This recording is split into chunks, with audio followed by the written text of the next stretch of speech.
Une fois de plus, nous sommes très heureux de vous avoir nombreux, chers amis téléspectateurs, pour suivre votre émission Tribunal. Tribunal est une émission au Lelo. Comment rendez-vous, il y a Bandeko Belé, moment de partage, il y a Bandeko Belé, camarades Belé, Yaye Belé. Et c'est avec Moutalikasu que nous avons l'habitude d'animer cette émission. Soyez là, on a 6 micros. Moutalikasu, il est toujours là pour qu'ensemble, tout me capé, qu'on réfléchir autour des différentes actualités, autour de notre musique. Bonjour Moutalikasu. Ouais, bonjour, monsieur le juge président Vincent Chiluizi. Navigue Ero ba misuba ko prononcer kombonote. Vincent Chiluizi kombone yangwana. Donc Toulouse de wana veramba mtasala guerrero Toulouse. Mbale bele kaka Toulouse. Vezala Chiluizi. En tout cas, et là lorsqu'on a bangani na bangani mbulo a repenser peut-être à dédicacer à aloba Toulouse. ça là bon. Dans souci mon. TV so ka kanga mina likamba tika ata ça là na bon. Et raison de comprendre les angai. Mbuta. Ouais. Obi mama qui les premiers yo, ça devient sérieux. Na nini sous. Maître Gims a woti ma solo. Ah, tigolo. Fimbu na fimbu. Na landinze maman. Ngane likolo. Yolo. Motute na sima. C'est-à-dire, à l'objet, parce qu'on a l'ingala, pour l'exception, on a dit, na koti makambango. Comme on bête ma sola, les premières. Ngala koti makambango, on le binine. Give stiga biso to vada pardon. Na makambo toto sa ndeni. Give stiga biso to vada pardon ya. Abra to bega di oyate. Abra Gibbs. Ozande oragai. Ozande oragai yolo boy tembe. Oso bichama kota ma phrase kuna Gibbs pardon ya. Tayemi na lingala. Lingala pe. Abi pe tobi comment fali moi na bandal, moli biso bata bandal. Oyo koto yo, ba musicien boy moi na ngiri a s'identifier na Kinshasa. Bolo bate ko France abi moi na yolo. Isika ba vena biso ba volo ko joker. Ba ve bozi zibo. Ba ve juna jana na père na e. Bana Dallas. Moi na yolo. So nde wana répondre en bas courant.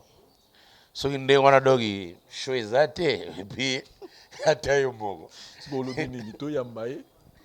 Bon mwana bato, mwana na biso. Mwana na biso bon bien que petit na nga mais mwana na biso kana ndenge ba père ba mwana Congo quoi. Donc nga pe depuis kala na loba nga Gims ka congolais parce que azani pe na passeport congolais. Do bana monga passeport ndemo na ba ve bozi. Na ba ve lita bembo na ba ve voloko c'est que challenge ko makasi challenge ndeni akile premier te soki Gims akoti na liste challenge sili soki Gims akoti na liste to tika na biso challenge to potana rande to potana wana biso na biso donc et gauche et droite que gauche que est ouest nord sud pour Gims so ye wana atikali na liste et puis asiami po oyawana olek donc pour ça net que bal olekaye il faut les gars stade de Martyrs mais stade de France parce que stade de France ya eza défi mon na yebisio on a vu challenge ezate so kwa ye kaka a comme les premiers na ndenga respect avaine ka wana to tika na sobe ka ko déranger to dérange jamais trop oyo les premiers c'est comme ça to taliba statistique et que Gims aye wana boy na ye alboy ne makamba France ndenga yemi na lingala yene ngolo baye bena na classement ami vandi si Gims va na yo za le premier na yo mutu pa ko déranger azanete lokolo za mtea mabe vanda ka wana po lo boy Gims alaxi mtea mabe ako ya wana te officiellement quand ndenge ba bengela ke kuna français oh boy ata zone azani kana passeport na biso oui to yebi mais il est français congolais to tchanga ndenga ko masque kaka mais lokola ye na nko ayembi so na lingala mwana yolo a déclarer terre na ye to exclure ye ndenge kakolo babi ye likolo moto te na sima te mutu aza na sima mutu aza bon na sima so mutu aza te donc aza ye moko bon bato babeti ba Bercy baza 5 mobimba mutu aza te na sima Gims après yo bato babeti ba Bercy baza 5 tika biloko wana Gims pe tika biloko wana oyepe guerre mbala mona ki yanke boy na ki polémique isiko mabena ya guerre wana na Bugatti biso mesara barrange na biso ba Brabus ba Range Rover ba Range Rover ba Robino ba sambwisi yango Gims aye na Bukarti ya Kareto Samuel azalaka nango siko sio cheka bo numéro 1 Gims na makaba bakar achepe numéro 1 Brabus enité Bukarti azaka suna babiloko mo azala do Gims pardon ozande kona biso Gims bima na makambo ba yaka guerre boete Gims bima na makambo s'il vous plaît tolo bane bon Gims avec tout le respect que je te dois étant que petit nanga même voix mana option bima na makambo tokana yo te na makambo oyo eza makambo bana bazalaka awa bakendaka bapoto ya visa et puis bazwa mikanda yo kenda 2 ans olingo kotisa so na guerre ti omona daju so ye ona botama na poto mpe nazalaka congolais botiaka wana sikoyo tokosuka wapi na bandi koreklame ne bamana obwaka ekala na mare ne na banzemba bawera bakofi bafali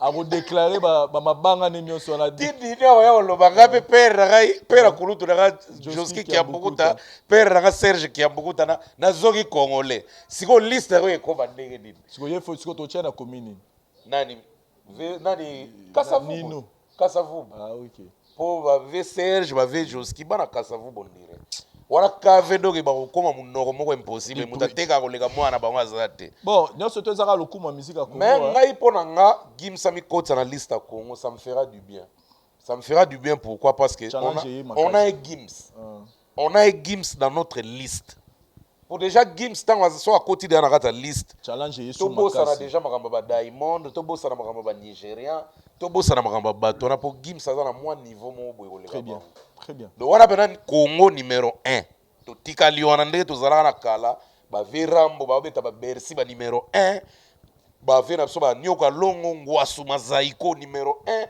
guerre contre Kassav ozomona babiloko wana de mpo na nga yalo kwa tobeta bale tozali na professionnel moko amanka siko Gims ye moko na volonté na ye bana mai botyanga na classement na beta pe bale nazaka pe ya bino na mona yolo kota soyez les bienvenus vanda mais siko osala pe fierté moni ba artiste tout o ba boma nzoto mikolo pona ko représenter Congo na babiloko tout o ezosama na mokili ba opema mwa muke et comme on le voit comme na lié moko boye aza très fort aza pembeni na bango très bien donc quand on parle du Congo on verra d'abord Maître Gims qui a joué le Stade de France.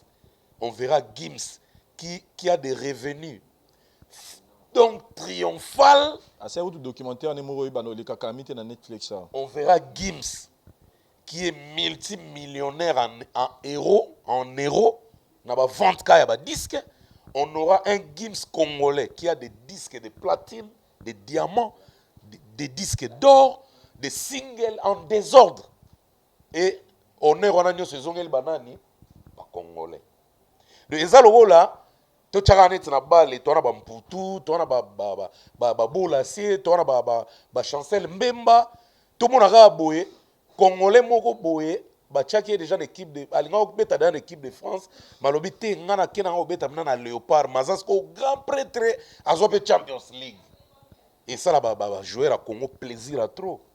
En tout cas pour nga ndenge Gims ayembi nzembo yolo wana pona nga eza fierté ba congolais tout soutenir sikoyo mbutalika su par rapport ya aspect o batu balobaka parce que toza na tribunal toza na analyse tozo réfléchir quand on dit que Gims bachaka eba ko bato faut pas to kotsaye na liste wana ya ba comparaison to beta masula ba les premiers ba bloko ba sadi ba na challenge to ba to kotse ba ko to kotse na challenge ya biso ba congolais ya ba misé congolais te pourquoi parce que ba billet à sali ba dans ça dit à s'épanouir et puis à développer musique na pays oyoyo mambetali musique eza respecté na ba facteur rebelle par exemple kuna CDT kamaka internet est développé par rapport à mboka na biso et puis il y a beaucoup des avantages oyoyo mundele atiela ba musicien o na mboka na biso ezati et côté industrie musicale dans cette industrie musicale il y a France na ya Congo eza ningi moko te donc c'est un peu difficile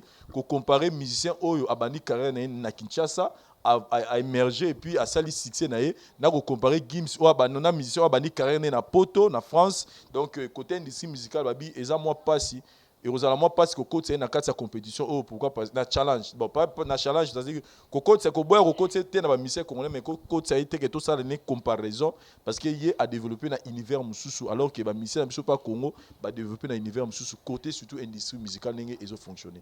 Qu'est-ce que vous pouvez dire de ça? Bon, étant qu'artiste, Très bien. notre rêve c'est ça. Moni biloko tangi on a tout. Rêve ya un artiste c'est ça. Ezaloza na mboka na ndenge Neymar azalaka na kala étant que joueur a évolué en Brésil. Mais akomaka déjà plus riche parmi les 3 ou 4 premiers dans le monde. Il y a des joueurs au bazana mbongo ebele mais na kati ya Brésil déjà. Eza pe option bien. Ndenge pe ba misubu neti ba Messi azala na Argentine mwana muke aye na Barcelone abandi pe mwana muke mais azaka na nationalité argentin mais asala ba exploit moko na Barcelone OK fierté nyonso ezongela ba argentin ba fanatique kaka ya musicien X nde ba kosepela na musicien Y te na ba exploit zo sala pour ba masquer que aza congolais te. Pourquoi? Parce que ba exploit les dose omoni ce que tu as en matière de comparaison, par exemple, il y a évolution en Europe, tout en Congo. L'artiste n'y sur tout temps en tribunal, au babimisa mitou, au ba sauver honneur en mboka, ba évoluer en France. Au gros, temps ba Congo, on a évolué en France. Mingi pe ba na résidence, ba résident et en France, bien que misou ba pe ba français, ou bien que misou ba français. Voilà, vie privée na ba vie privée oui mais to yebi ke ba ministère msuba neta oui le longomba za français ma vanda na Grande-Bretagne à Londres mais a oui le longomba ba exploit nyonso salaka bazongsa on na Congo so ba yambie na pays moko boye on na Australie on na Nigeria on na boneti boye kala mingi na otomona image moko ave na so wilo na princesse Caroline de Monaco donc grande sœur ya Albert de Monaco azoyemba bena Carolina mama wana wila azoseka kaka bameli champagne ensemble bapase fête ensemble ayambie na honneur soko honneur nyonso wana ndenge ayambaki ndenge princesse Caroline ayambaki ye ezongeli wapi bacongolais awilo jamais na mona défenda musique à France po musique asalaka na makambo to asalaka bien que passeport neza français mais ezongaka na Congo. Et ça, on a vu na biso bazalaka basi bakoma ba français mais bavandaka awa na kisasa bazochape tembe na bana nyonso bazalaka awa mais pourquoi bakena koemerge kuna te bamatisa musique ya France po toyebi ke Blaise Matuidi ayokaka elenge ya Congo makomoyoka yango bien bien après mais ta nyonso ya kogane mbongo anoyoka bilenge ya France eza mpe na baministère mosusu ya mikolo baza na bapasseport français bazalaka awa mais tellement kuna balokola moneti awa tozwaka neti okese moko traction go la muzika ya mbinza na se kuna na Delvaux sikoyo tellement bakoyokana te na France babimisi mapeka awa mais baza na bapasseport français yango mpe nange naloba boye Gims soki azalaki vraiment na passeport français eke azobeta tolo te na ndenge ya Congo en tout cas nyonso batielaka ye tonga tobwa yango na France mais Gims lokola par hasard et Simbate Kazala na passeport français et dans ses interviews so hollandais a défendre RDC moi mingi a lobela mingi Congo et puis ba journaliste ya ba français mais c'est là s'il vous plaît sur le bien lobela mingi Congo alors que moi je me souviens dans interview moko place dans l'année là ma passeport na il a dit que ceux qui le leur comment français c'est ça pour ba pimeler mais lui il voulait devenir français donc sur le but de défendre Congo déjà monté na télévision il dit tout que ye soué na yezaka comme français ba français ne ba boya omoni ba défendre sur papa netia netia oui le longo si il na apprendre pas nous kazara français mais oui c'est un français il y a le but c'est-à-dire que le fait qu'il est dit tout haut c'est-à-dire que pour lui il donne son appartenance pas sur ya lingazala si omoni ba musicien mingi o ba sala challenge o ba na challenge misuku to bazata ba les premiers te baza musika ba français bango balinga pe na bazwa nationalité neti Gims pe alinga pe azwa nationalité ebeta poto te pe on biga défendre ka Congo oui akoma olobela Congo mingi na ba interview et puis so otali bien ba journaliste le roi ba français ba vraiment songi bakoma ozongisa pe na case de départ mais Gims artiste qui évolue en France d'origine congolaise comment ton pays monde bazongisa ke na ba interview Il est pas avec fierté, atika koyoka soni, alobelaka na ye. Pour mutu moko te ba olobane neti Vincent neto vandi boy. Ba yebena monsieur Vincent, veux-tu avoir le passeport français? En tout cas Vincent andimi na ngate neto vandi boy na ba Paris que oyebisa bena français wana. Ferme ta bouche. Oh, mais dans le bango. Mouta. Dans le bango. Je ne veux pas de passeport français. Dans le bango. Non, il s'est bango sur le bon. Ça on a bi. Na boyango po depuis kala na banozi la bopia yingati. Te banozi la te. Ils ont la place to qui qui démarche. Te Vincent wana entre nous. Ils ont la place to qui na démarche na. Na ça va depuis kala vous avez qui bopia ngango. Non. Au moins on a ce qu'on émotion, plaisir et les trop.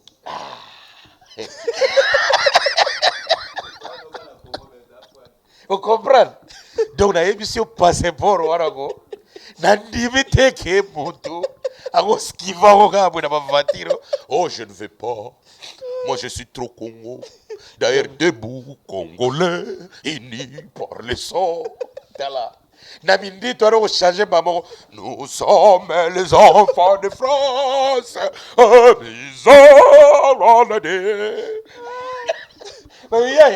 Mais yo salaka na kasavu. Etalibino gana za français. Beaucoup fana Congo na bino. De pour relaxer, mutaboya nationalité wala zana ete. Loba do zalo ne opportunité te. Tika bizanga. Siko Gibbs. Alors abu de moi kritikaka. O kritika elo mopona lokuta la te mokolo kuta la ngo. O sala ngo le kana muto asala na muto o kritika ki. Voilà, mais dans tout ça, on peut dire qu'on est fiers de Maître Gims. C'est déjà, dans Miss Lelo Chamberlain, dans l'Afrique du Sud, c'est un artiste musicien. Le Lopenza m'a reçu la grâce à ça, il a succès. Et ça, on est à Congo, on a évolué en Afrique du Sud. Ah ben ouais. Mais dans tous les cas, on voit de partir sur ouais. Les citoyens congolais qui fait une grande distinction pour la musique congolaise. Kofi Olomide, tu approuves ça? Oui. Je répète, les citoyens congolais qui fait une grande distinction pour la musique congolaise. Reprouvons, on a fait, on a exemple. Bien sûr, reprouver. Kofi fait une grande distinction parce que dans toutes les générations qui se posent devant lui, il se distingue toujours. Hein. Il est toujours parmi les 3 ou 4 premiers meilleurs. Donc, oui, ils ont raison de dire ça. Parce que, preuve, il est parmi les 3 artistes congolais ou 5 au concert, il y a haute classe. Il y a prix à l'icolo, puis yaka sans forcer. Parmi les artistes qui ont posté clip, ils ont vraiment regardé et puis il y a Mawate. Il est parmi les 5 artistes de tous les temps au Congo. Où ils ont fait concert, ils sont à l'étranger, ils sont à Mboka. Ils ont toujours réussi. Et puis le nom est toujours là. Dans tous les cas, des jours, tu sens que combat qu'on fait. Donc c'est lui. Donc moi j'approuve. Modèle de gestion dont on pourrait parler du succès story managérial d'un groupe musical, Quartier Latin. Oh, recommence un peu la question. Modèle de gestion dont on pourrait parler du succès story managérial d'un groupe musical. Quartier Latin. Un peu de doute. Maison mère. Il y a Kala. Quartier Latin, il y a Kala. Oui, mais pas dizaines d'années déjà. Non. Peut-être, dans un groupe, on peut parler de F-Victim. Oh, ok. Jusqu'à présent, en tout cas, ils défendent le Congo vraiment sérieusement sur le plan groupe. Oui, je parle du groupe maintenant. Groupe. Donc là, je peux parler de F-Victim. Pour l'instant, c'est l'orchestre, ils ont un groupe, ils ont la stabilité, tout ça là. Ouais, F-Victim. Il fonctionne il tourne plus que tous les groupes du pays. Là, incontestable. De F-Victim. Je ne mâche pas les mots. Nangana yawana heureusement yomoko obimisi yango. Mutalika sur une réflexion. Là toyawa toyura musique il y a OK Jazz. On a to mege pe osala moi analyse moko. On s'est dit avant on sentait sur taliba papa. On voyait nos artistes musiciens au abeta la guitare. En tout cas, vous sentez que jour après jour, Azoluka, aïe banana guitare. C'est-à-dire, bah, sentir que Aza est vraiment un bon guitariste. Muto aïe mbaka, ozo sentir oh ozo mablangi muto azo yemba oh ba samangwana, c'est-à-dire azo yemba. Ozo sentir que musicien Azoluka, ba tchai kapo aïe biko, azo yemba vraiment kitoko.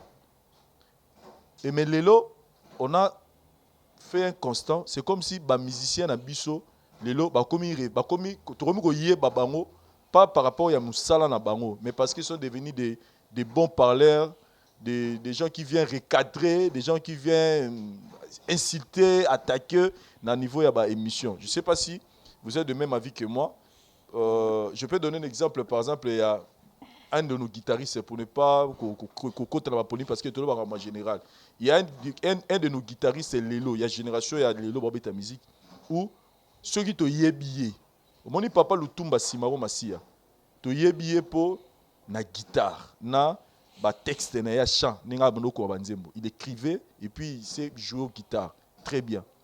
C'est-à-dire, quand on voit Papa Lutumba, c'est-à-dire, tu dois identifier na musala na yé ou azusala. Mais Lelo, je peux donner l'exemple d'un guitariste, j'étais son nom pour toute cette émission tranquillement. Aujourd'hui, si on parle de lui, ce n'est pas par rapport à la guitare, une référence au Tebi qui est Nzembo Moroboui, Nzembo Oyo, et Loroboui, on parle de lui parce que c'est un bon recadreur, un bon, c'est-à-dire il est sur une émission, c'est-à-dire qu'il y a bien pour une émission, pour une émission, il y a clasher, il y a recadrer, il y a attaquer. On ne lui reconnaît plus dans Moussala. Il y a un animateur dans la musique Nabiso Lelo, j'étais aussi son nom, où aujourd'hui, si on doit lui référencer, on ne va plus le référencer dans Moussala. On lui référence parce que lui, il est devenu, par exemple, il dit que je suis le défenseur. Il y a bateau à la télévision. Moi, je viens passer à la télé pour défendre Bango. Mais alors que sur Nazungi Sima, on voyait qu'il y avait challenge qui plus na boulot. Mais aujourd'hui, on ne reconnaît plus nos artistes par rapport à talent là-bas. Mais par exemple, Flamme Kapaya. C'est-à-dire que si on a flamme cap, il y a un moment qui bouge sans pipe. Il y a une guitare à bêta, il y a référencé dans le salon. Mais les lots, on trouve qu'on référencé Batou, na émission YouTube. Non, moi je ne vois pas ça. Pour nous, comment on référencé Batou quand on a œuvre. Parce que œuvre n'est pas de la place à ma bilogo. Mon bilogo,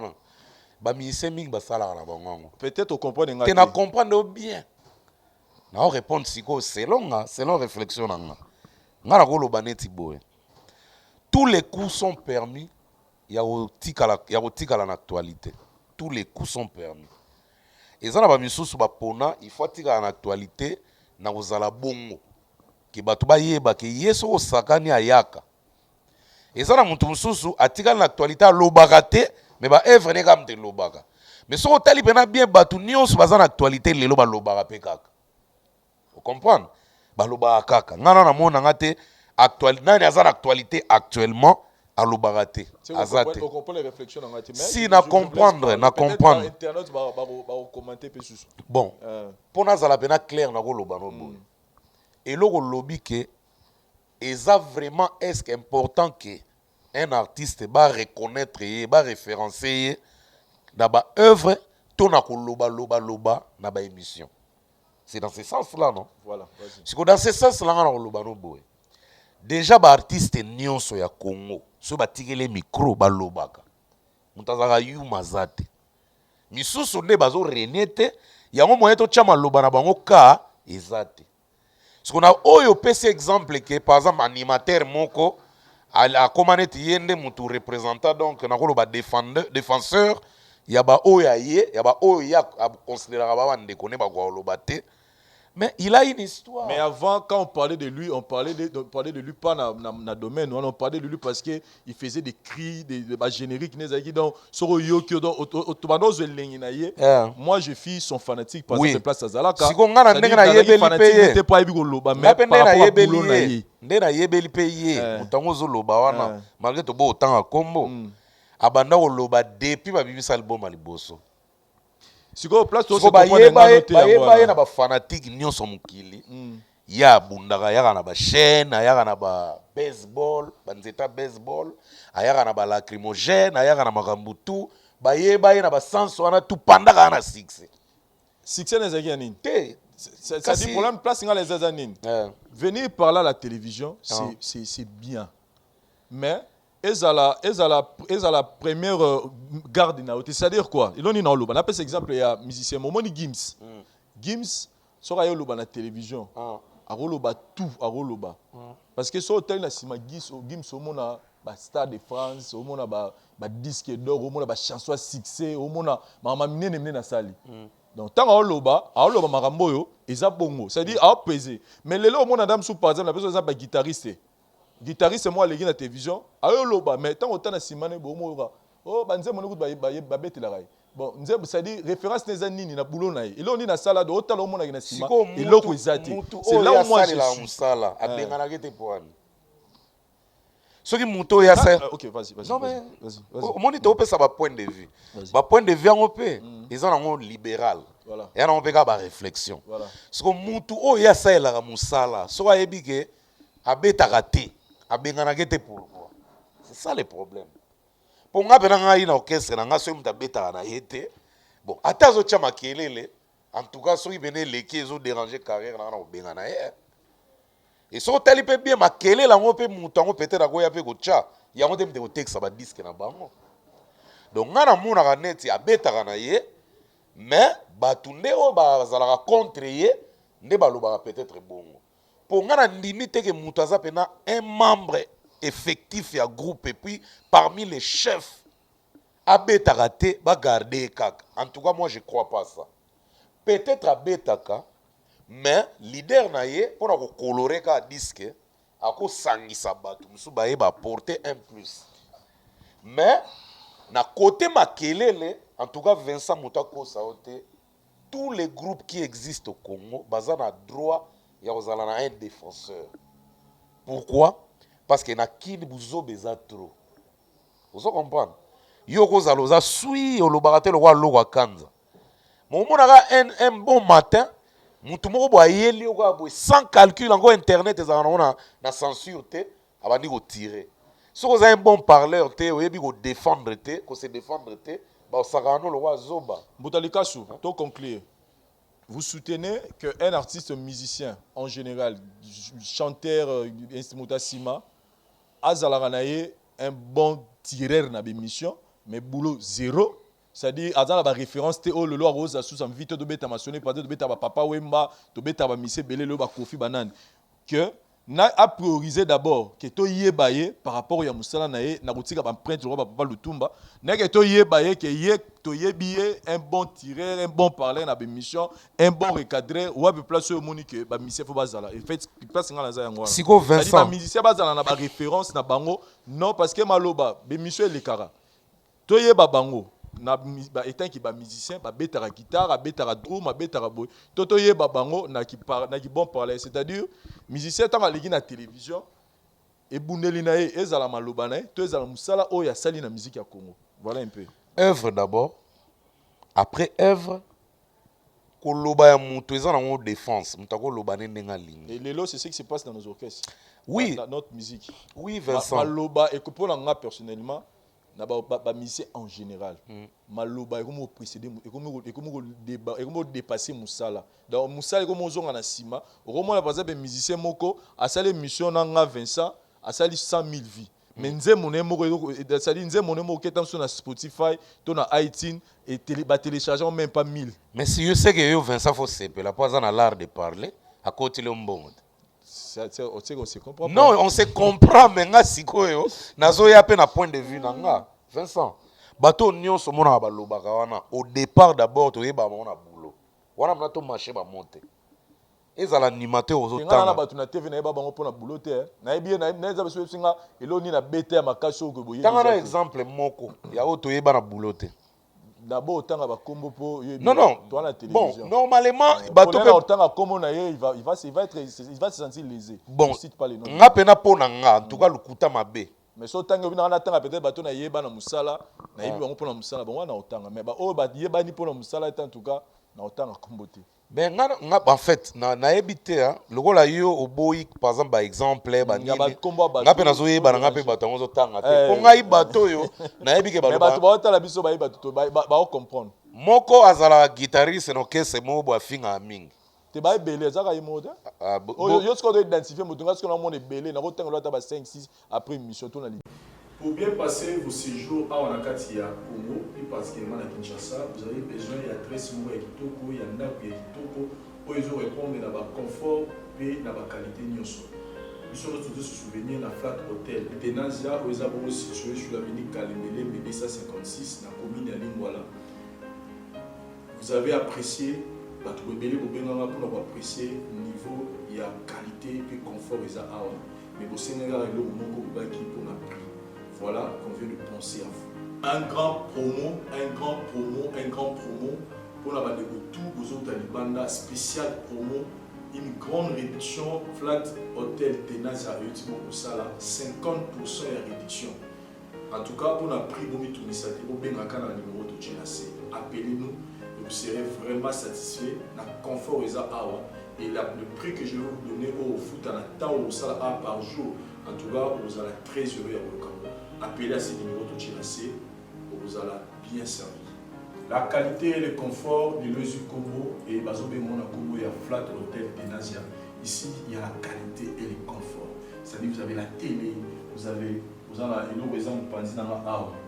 et mon salon, il y a la cuisine, autre dans le format, il y a chambre, salon, cuisine, salle de bain.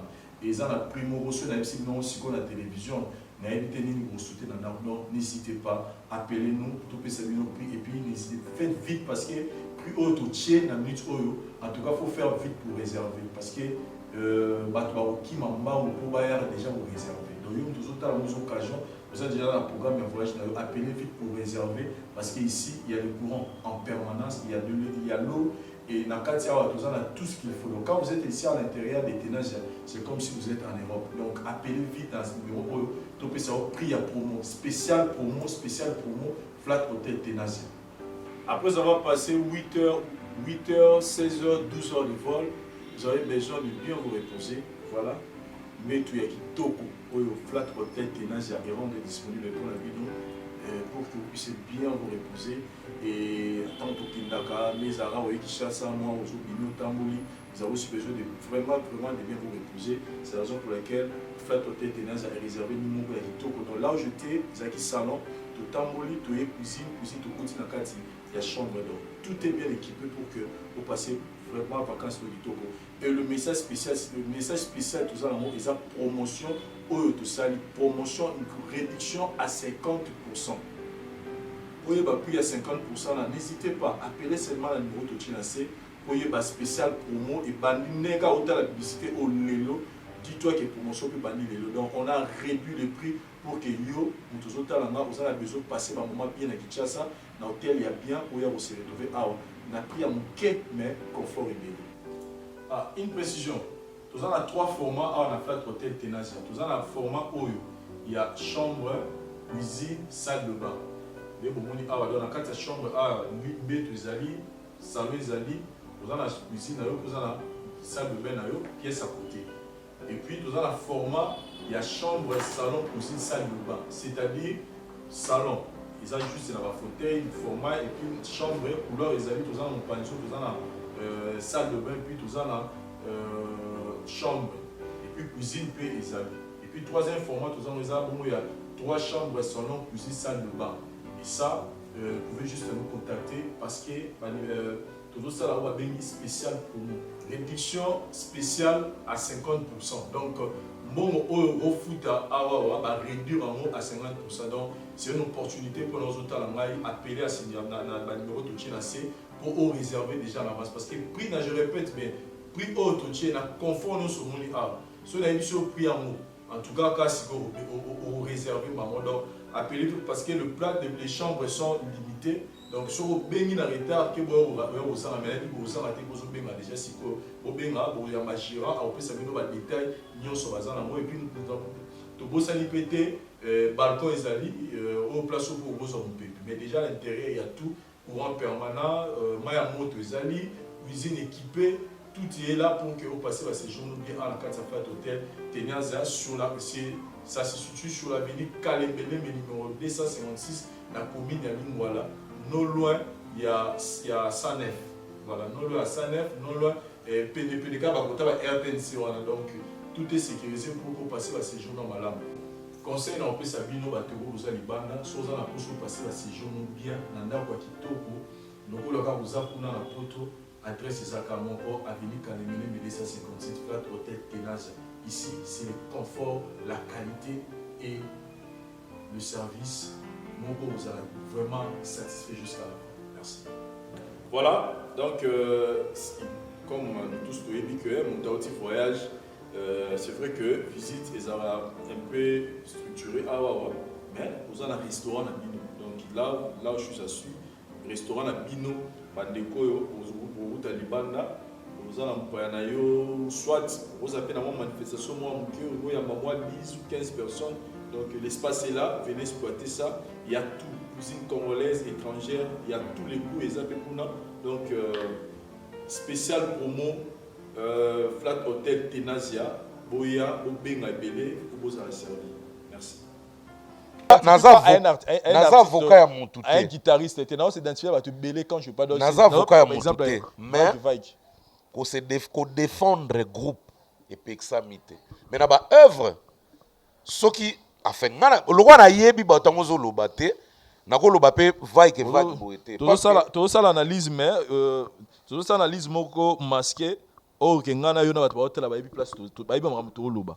Ya na lobino ke ezano la poso loba te que no batongo zo banazo yebi bango alors que na conscience yebi bato. Non mais yo lobi ba belé peut-être tant aux attend ba belé misunga na oyeba bango te mais so lobi moko na oyeba. Na exemple pesi. Poto yebi animateur a lobaka mingi na réseaux sociaux à côté ba 100 000 vues œuvre actuellement zate mazana na ba œuvre to yebi. Ba guitariste o alobaka mingi à défendre orchestre né à clash quand même. Mais na ba œuvre boye batangaka ye mingi te kabetaki nzembo babetaki nzembo boye toyebi epe mais ngana koloba boye kote asalaka se kaza na rendement positif parce que so aza na rendement positif te mbele babenga na ye yango nalobi kaka donc nakoloba boye koloba ezaka intéressant na artiste parce que na Congo oyo buzoba eza ebele so ozoloba te bakomatelo bakosakana no na fo pa kutu bakoyeba baprouesse na yo te po bayeba baprouesse no il faut lobaka bato mingi balobaka ke non fale alobaka te nani so alobaka te banolo o papa wemba alobaka te nani keser kutu vova donc bon travailleur bon bosseur mais soko oyele micro alingaka kutu te mutu aniata territoire na ye fali mpe soko otyele micro boye a se défendre alingaka te mutu aniata territoire na ye artiste ya mboka même wera même wera siko amaskaka yango mais ozoyoka pena kazo ye kutu so alinga loba tu atindaka ne sankara wana yebana mais baartiste tout na Congo Vincent mutu ayuma aza te bango tu balobaka balobaka mais à la compagnie na misala oui misala misu bato basalaka elingo loba te ke bato tu baolinga yango parce que musala oyo esalama ke bato balinga yango totalement Congo mbeza te eza kaka bafanatike na bino baolinga yango nga na ndimi te ke guitariste ya wenge maison mare bafanatique à BCBG baolinga ye koleka guitariste à BCBG donc baza na bapart na bango epa bafanatique na bango mais mpona kozala na monopole ya bafanatique ya Congo mobimba moto aza na ye te ezala otangi kombo moko awa aza na monopole ya bafanatique. Question mon corps. Les citoyens congolais qui fait une grande distinction pour la musique congolaise oui, tu l'as dit parce que tu es fanatique de Kofi.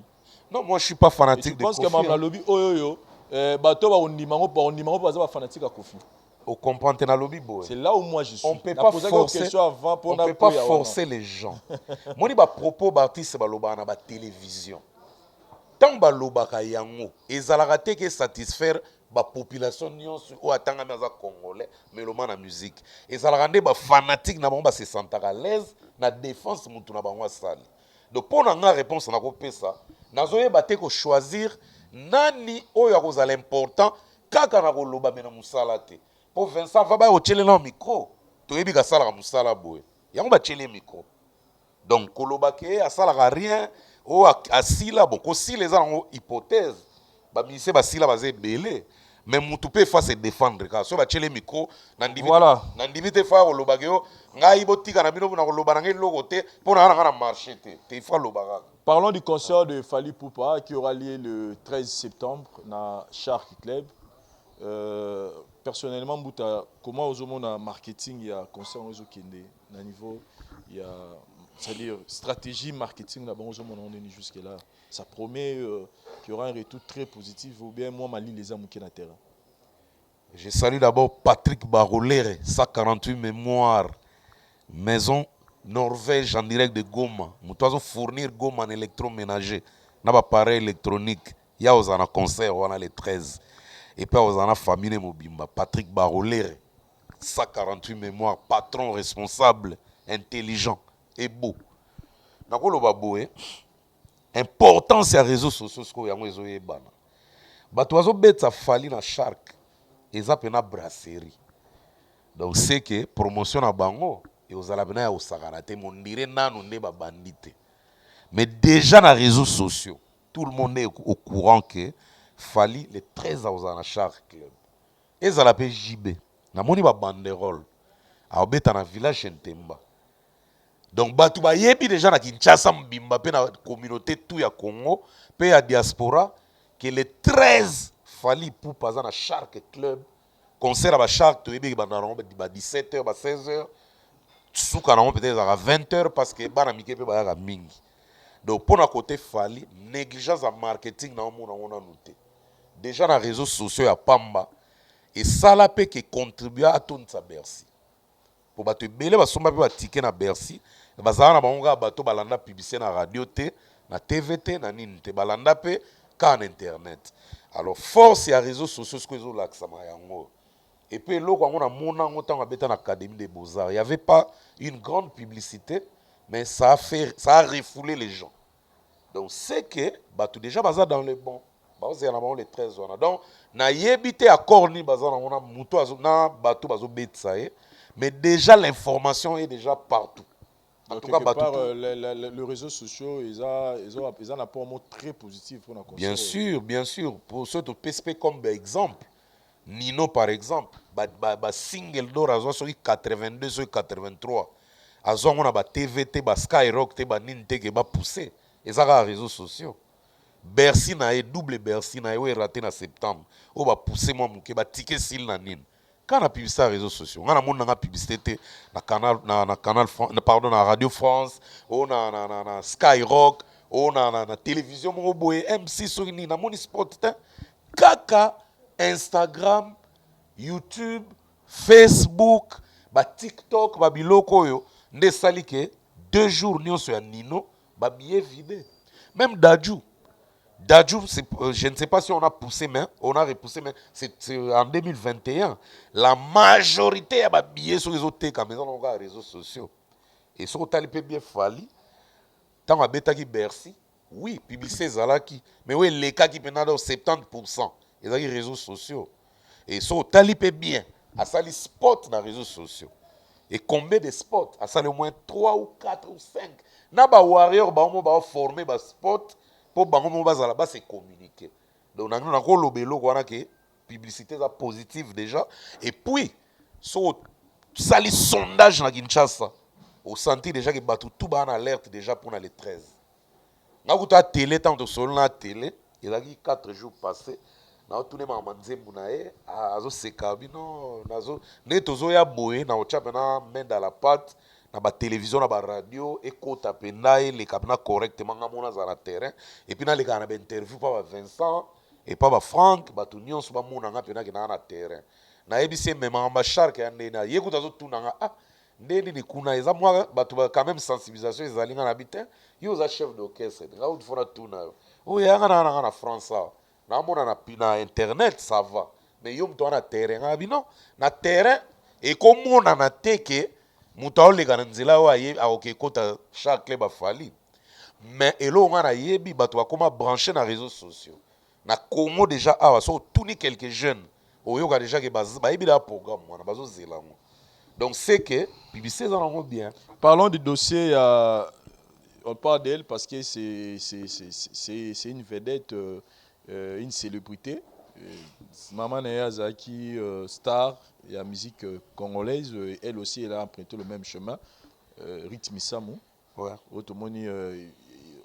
On parle que de lui en ce moment dans les réseaux sociaux. avec le choix ya mametali mariage nae avec Manix oyo Ferregola ayemba. Bon ou mauvais choix? Analyse en bouta. Ah, dans l'amour, le bon choix revient toujours à celui qui tend la main. Nga elo na kolo bagaya ngwana. Eza na batu mususu au sentir bolingo na bango ezo concorder te, mais bango mo bazo mona pena ke baza pena aux anges. Nga ba jugement wana ya kosala ke mobali statut na eza boye boye, mwasi ne statut eza boye. O mwasi yango omona kata bimaka ya bino nini na bolingo ya bato. O mobali yango omoni te ke boye aza monstre to aza moto. Ruth Misamu aza mineur te, asa comme adulte. Et na limite ke za mbala liboso asa l'expérience ya mutema elinga. Na nzambe te na koyeba te, mais na kokota pe na kati na ete. Mais tant au coup de foudre yaka, en tout cas Vincent toza na bana, toza pe na bandeko, to mona ane mama elekaka. Jamais ko sa la bandeko no basi calcul na papier duplicateur, au fois linga PDG au Jefrem, au fois linga directeur à Air France. O fois linga PDG ya Intel en tout cas na mona ate oko sa no calcul wana ngana iba misu basala calcul a vie na papier mais basuka autrement vie basala ngo papier te vie ekenda automatiquement et puis mutema eza nzoto donc tant ebetaka ezui coup de foudre yo ko ya ko intercala ngo te mon frère po bolingo na yo bolingo na nga bolingo muta otala biso na réseaux sociaux muta ponela bango azate po bako yelo pe mwasi lokwa biloko na plateau so sepel nango te bo continuer te 2 jours bo katia mais soki bolingo ekoti bo mesani ba nini ba note mene s'accorder au senti pena ke boke nango pe 20 à 30 ans Rita aza mwasi to boy te kaza mwana mama ya Marie Misamu to yebi ke Marie Misamu azaki na mobali officiellement te ta kufi o pena ke ba blatie bag boye to yebi ke mobali ne atikali veuf après mort à Marie Misamu. Mais lingo lo bateke Marie Misamu azarit. Mutuna mutaza na ndenge na ye. Okobota mais mutema ya mwana eza ya yo mama te. Choix ya Rit par rapport ya Manix ekotala biso na nini. Yebisanga na. Po biso tu ndenge pe tozo cha ba commentaire to wana ba problème na ba bolingo na biso na ndako. Na to sizo résoudre en te. Ebele bazo koma wana na commentaire. Ba oto soa na 10 minutes na mwasi na ye. Mususu mubali na oto bambeki kalongo ne longi. Mais yoka intervention na bolingo bata Rit. Yoko bala mubali wana te. Impossible. Mais ye mo kuna ba oto tatu le même pas 15 minutes. Pas jonae. To pas mon papa mominae. Donc na bolingo un bon juge azala te. Même juge président azo sambi sa procès munene ya mboka. Peut-être moi sina oto bete 6 ans na ndako. Aye wana bien kanda awobima même na 3 heures kende paka juma mais moi kende zata zo banga bakuluna on ne sait jamais mon frère Vincent bolingo et alors mutakala eza intimitant mutu ganga na yo kota makambo ya ozo mona ke mutala te lambe bibisi bi azulaki yango temps pour se maquiller to pour régler la mani na nzoto mais kozwa ta ya koteya mutakala mutu te po soki etengama soki aza konki soki boye soki libumu okoteya yango ndenge nini de bolingo eza lokwa mutakala mon frère nayebi so makambo mutema eza na complexe moko ya kosakana te yo oyebi ke nga na premier ministre mwana nga falinga premier ministre ya Gabon mosutuki ke mwana yo premier ministre mwana okelinga grand menuisier ya coin okutala ata na ndako te aluwaka ete mpe ndako ne ekoka $100 te mais mwana akoyi bolingo sheye neti kaka boma moto bakotaka yango te ezala na calcul mpe te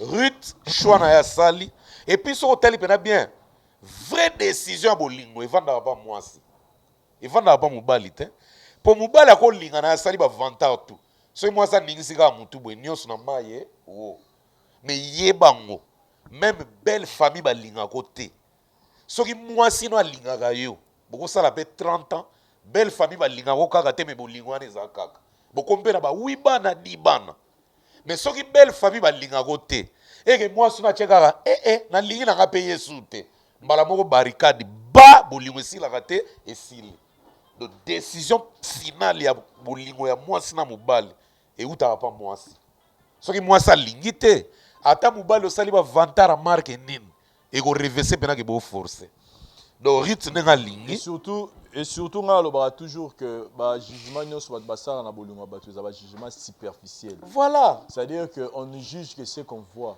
na Voilà. miso, mais le fond personne ne connaît. Voilà. Donc oh mon non Manix azalaki marié bon mon ya balade fa ko balade mais bino bo juge na superficiel. Vincent. Mais est-ce que c'est que Manix est en train de vivre? Et puis comment au ça la troisième mariage bino boye bien. Et puis Vincent. Donc moi j'ai toujours dit que jugement wana c'est. Et puis Vincent to kita to mata ba misu ba cha munoko na ba commentaire to na réseaux sociaux. Soki pena ba chango soki ba chango pena na ndenge ya moyen kazaki na moyen ya kosala. Oyebi ke ba bolingo to kabwana ba catastrophe. Oko sala pe 17 mariage oyebi. Ah oui hein. Olingaki momi o makasi. Ozalaki nde mbongo okeno tika dot. Yango ba note teke bobalanaki. Mais bolelanaki ya kosakana te. Bokabwani. Ok olinga mususu love fou. Wana bakala bino tene basima ndako. Mozwaki nde mbongo oketika dot te. Très bien. Yango wana moni ba juger bino teke okomi na 5 mariage. Mais ça ba bisusu. Coup de foudre lelo emweze ebele dot epesami. Kache eza nango. Tango ekosimba te mama nalingi su ba problème te. Nakomi na oyo. Po ko changer choix et dépendra pe na oyo ozo vivre. Soko zo nyoka moko vanda ka wana te. Muta oya opia conseil yete muta nyoka ma wana yo muta nyoka ma. Donc oza libre ya kosala choix. Yango na lobi bo na encourager te. Mais ba obstacle to kuta na wana bolingo. Rede ayemba. Libala o libala. Tuna ntango ma. Kasi sango to tuna ka banani. Tuna na biso bato biteme zo beta na te. Donc il ngolo ke choix ya bolingo ezaka deux personnes. So ba che oui. Ata boye na trompette stade mobimba poa. Lokola si ba chaki oui na bango mta okota ngazate po ya yo muta koti. C'est quelque chose que j'ai toujours encouragé chez le blanc. Ba mundela tunarara mamozo sala est-ce que tu te sens erré? Voilà. So oui, je me sens je te soutiens. Voilà. Donc nous on est là. Oui, belé ba sala ba vantar. Et belé ba sala boza erré, binomi balé ovanda. Donc Manix azala Satan, azala Nzambe. Rythme tawoyeba. Soki tamoni kaza erré na Manix. On rythme tawoyeba. Donc oh tu ba opesa ba leçon wana. Bino pe bwana ba problème ba bolingo na bino. Misusu bo utozo ba coup de foudre, misusu bo uto kanga ya bino, misusu uto kanga ya quelques jours, misusu ndega zara mutema nezo sala bien te. Misusu basali pe demo baloba na raté. Misusu kutu ina ne baloba na raté mais tant ba yoga makambo rit. Ata yo moko. Ata yo moko. Ora mbala che bo so dambe to loba naga.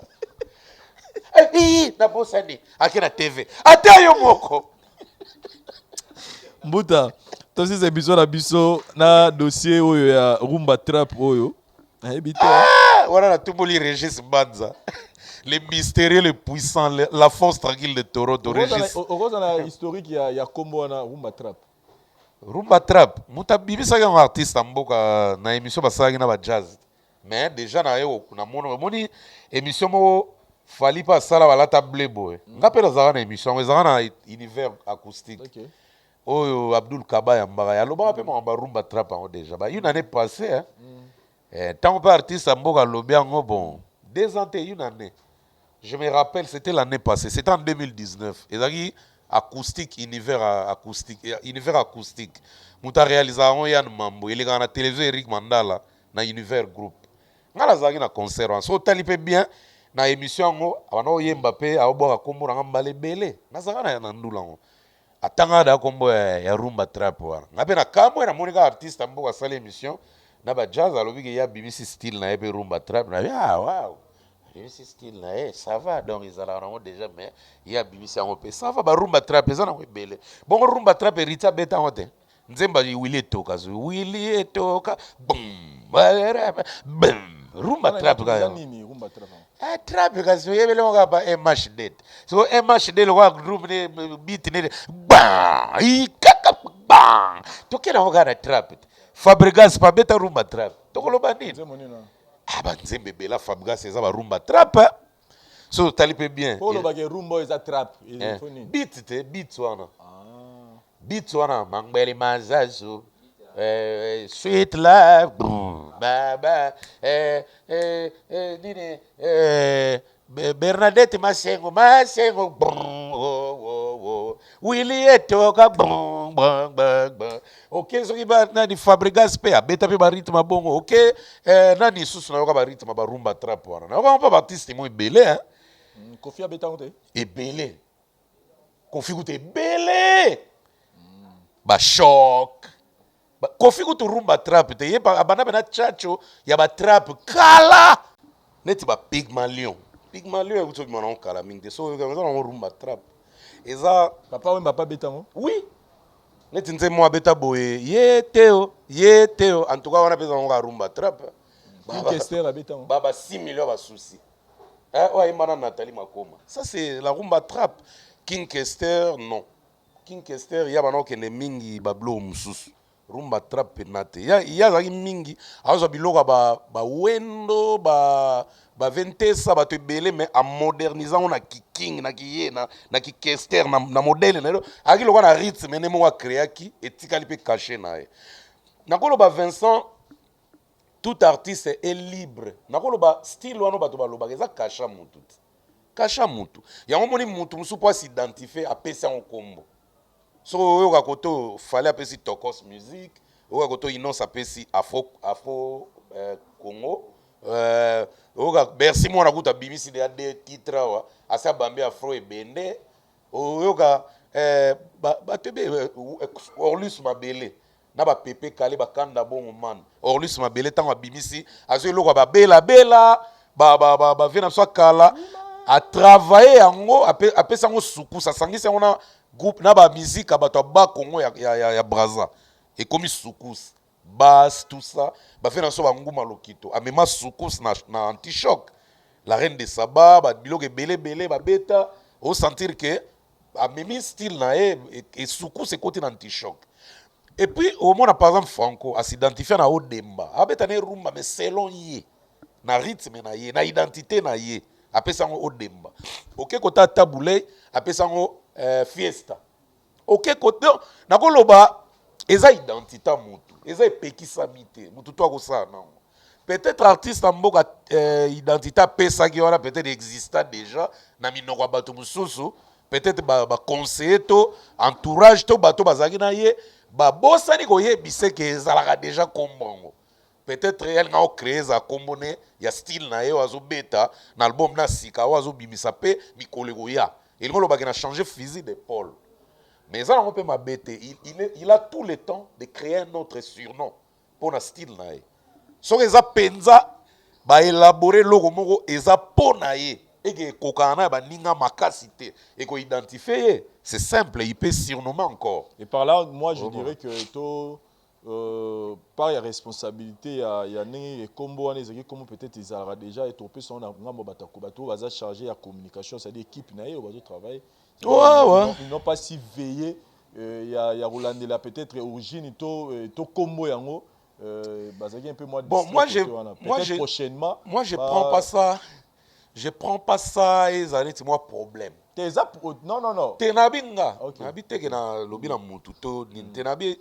Pour nga, ils sont simple. Donc c'est une identité oyo alingi a créé na makamunaye. Donc il peut surnommer encore. Il y a beaucoup de termes, il y a beaucoup de noms, de surnoms. C'est ça que moi j'avais dit. C'est-à-dire qu'il a un style moro ya sikazo yanango. Ouais. Ça, c'est ce qui est vrai, c'est que quand il dit ça, c'est que basali yango déjà. Basali yango déjà, ils ont style mouroué à l'ingasala. Voilà. Maintenant, style nyon se lukara, non le lukara combo. Ouais. Ce que combo ya zui, ache, ils ont combo peut-être ils alara déjà dans le bi par ils ont ngambi ya batu ya communication na yé. Voilà. Que ba veiller quitter. Voilà. Pour nous ba que combo oyo ils ont to ils alara té parce que style wana ils ont propre là l'artiste. Ils ont un style na yo biso nous tous on a besoin de ça peut. Même moi la pose oyo déjà et lo ngamba. Mais combo kaka ils ont qui bato la communication va veiller quitter. Moi Moussala peut-être la communication en général des fois beau veyaka na biloko bongo et c'est aussi on a sepelaka Vincent tango muta sala likambo associé batu avant publier toi loba na miso mupaya basi ba lambi idée ensemble na ba oyo ya ye ezaka très important. Ya on va bengaka ko siéger en coulisses. Même mboka ezana ba secret d'état o ezala kaka na batu moko visé bazalaka nango me bakobimisa te. Même dans la musique, même dans ballet, même dans biloko tout osalaka. Il faut nous conscientiser ba oya yo, bo yokani bo lingi pena ida ensemble bo tali ba paramètres avant de publier.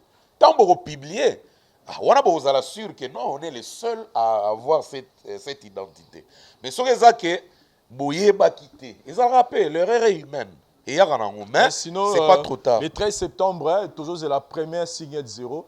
Je pense que déjà toujours couleur il y a l'album Harmonie. Le 13 septembre. Le 13 septembre, hein, premier single les Oya. Donc biloko ekokuta le 13 non, le 13 on a tout l'amour bien.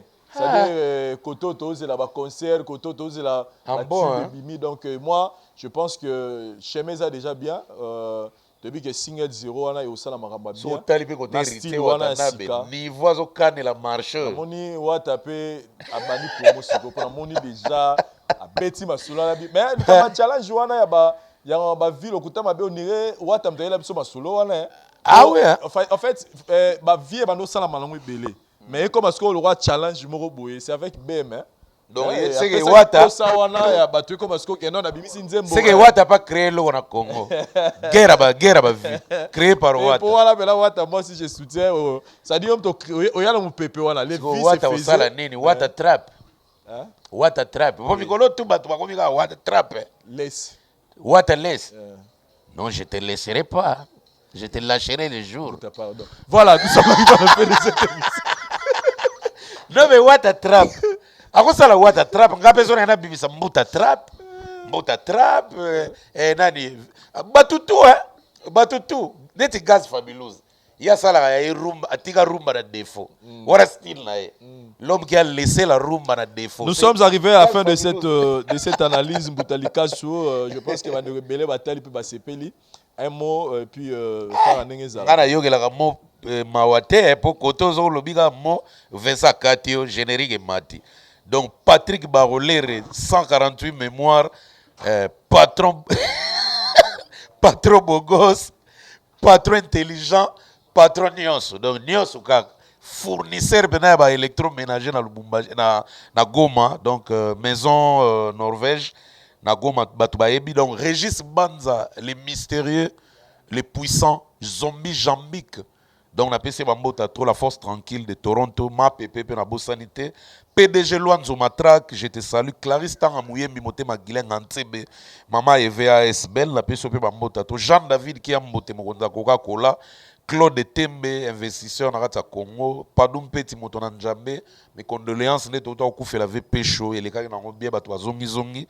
Merci à toi, Kelly Kungiston, le grand vautour de Lubumbashi. Et puis pour terminer, Dédé Moupassa, honorable, mon grand frère, mon vieux, je te salue et je vous salue là où vous voyez. Mon grand frère, en tout cas, merci à toi pour aller là. En tout cas, bon vouloir bissoter, et juste tribunal, on a essayé d'évoquer quelques points, on imagine, on donne des points de vue et tout. Donc c'est normal pour une culture ou un domaine qui est, on a encouragé. Donc nous, on est là pour ça. Voilà, en tout cas, merci beaucoup Mbutalika. Merci à les téléspectateurs sur votre émission Lelo. Je pense que tu as des commentaires, des messages. Numéro 0 c'est Mbutalika. Rendez-vous prochainement. D'accord, tu as comme un vaccin. Et à gauche et à droite, Nazali. Mon thème mal. Gloire à Dieu. Merci Zamba Pambolabino, à Pambolabino. C'est votre serviteur, Père Condé Israël. Ozolandanga en direct, toza awa na France, précisément à Paris, place Église des Alliés, toza na Saint-Denis, derrière la gare, 17 boulevard de la Libération. Voilà l'adresse. Donc c'est là où nous sommes pour le service sacré de la haute spiritualité et na haute service de délivrance et la voyance, makambozo salama. Makasi onkolo azako mimonisa ma likolo ya bato. Vraiment, je tiens à remercier tout le monde aux de part et d'autre, surtout na bande bandeko aux talibanda ya mboka. Bato aux talibanda mboka, je vois vraiment votre foi. Quitter la Suisse, quitter l'Angleterre, Suède, Hollande, Belgique, venir pour des services sacrés. Vraiment que Dieu soit loué. Et puis Sabiso orgueil, moi personnellement non. Mais je tiens à remercier le Seigneur et je bénis Dieu parce que bateau azota mon sika à Suède, bazakoya, juste pour témoigner ce que Dieu est en train de faire. Je ne demande pas l'argent. Je ne vous demande pas vos biens. Mais écoute, juste le meilleur témoignage, c'est que Dieu est en train de faire. Il nous reste quelques mois pour finir l'année 2020. Yoka. La Bible dit, aujourd'hui, si vous entendez ma voix, n'endurcissez pas vos cœurs. C'est vrai, peut-être au Landaranga, mais tu n'as pas du courage pour appeler. Mais peut-être c'est le diable qui freine. Il faut au lundi, au zappé, au père Konde, l'ongolaye. Peut-être tu n'as pas ce courage d'appeler. Laisse-moi te dire. Essaie un peu, mon Dieu. Il nous reste quelques mois. Nous sommes dans le mois de septembre. C'est moi ici. Parce que Dieu m'a dit. Deuxièmement, je remercie Bato Bozana Île-de-France. Bozana Katia France. Bozana s'est déplacé tellement nombreux pour des services. Presque tous les jours. Bato Bazako y a pour témoigner et faire des services. Le deux services sacrés au Tozako Sala. Prends l'adresse et la date. Les précisions. Toza chaque mercredi. Tozo débuter séance à voyance. Peut-être on a vu service à voyance, mais qu'est-ce qu'il parle? La Bible dit, il est celui qui révèle ce qui est profond et caché. Toi, tu as des problèmes qui te dérangent. Ozana makambo ezotungisa vie na yo. Ozana besoin oyeba de quoi il s'agit. C'est là où on fait la voyance ou la haute spiritualité. C'est ça le sacerdoce. Essaye mon Dieu. Je suis mercredi dans la salle. 14 heures, je débute le service. Maman, papa, ozo landanga. Motema no ezolo baba kosaka biso ba yokanaka ezalaka bwisi. Konga na bengi yo moko. Kande ozo landanga na bengi yo. 17 boulevard de la Libération.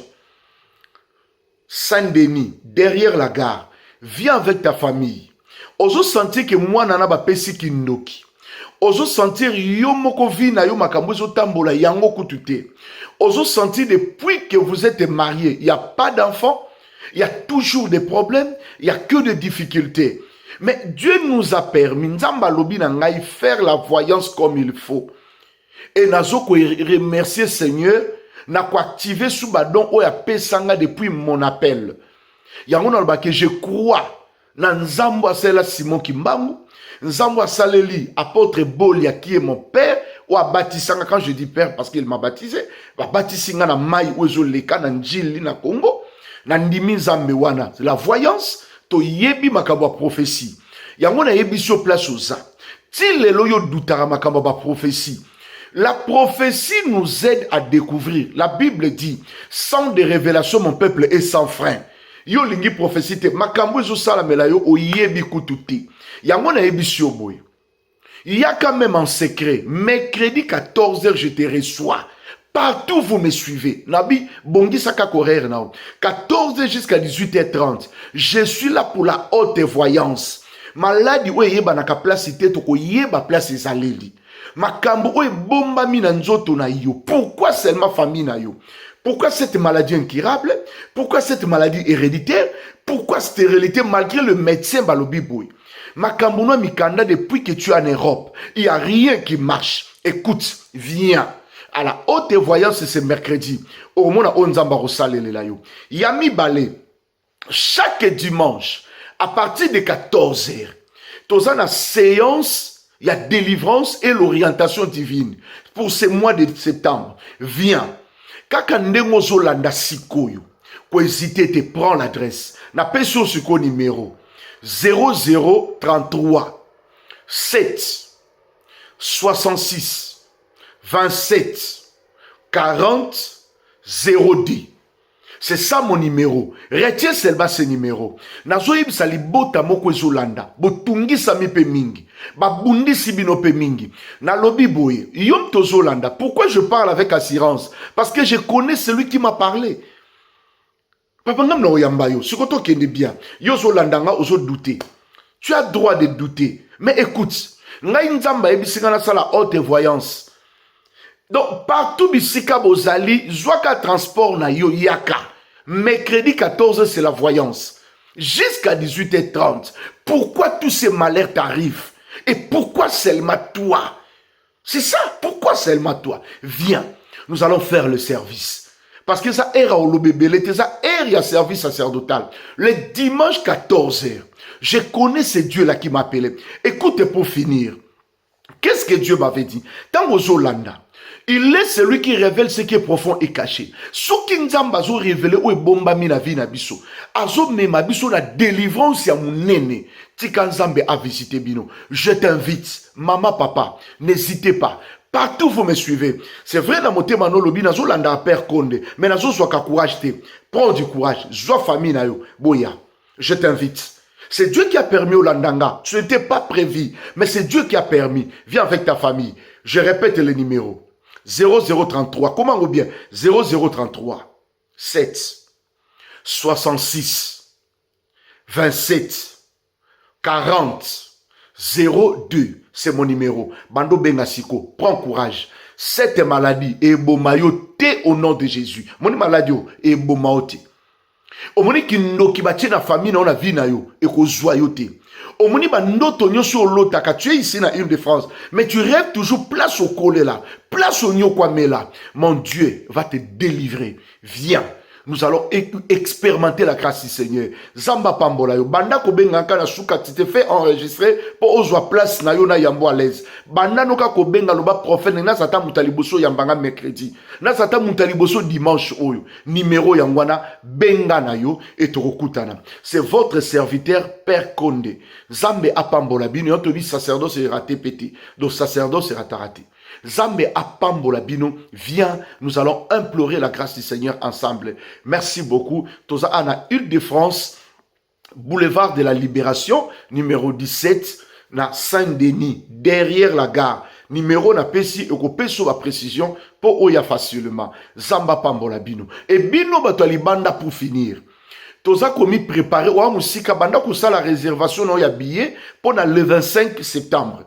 Oza libanda ça la réservation parce que le 25 septembre et sa décision des hôtels, samedi et baptême, dimanche le 27 et c'est la haute spiritualité ko sa bateau à libanda o bandi ko la réservation billet bandi ko s'organiser comment ko se retrouver à Nakati à Paris le 25 et je vais vous recevoir. Zambelanga apambola bino mingi. Amen.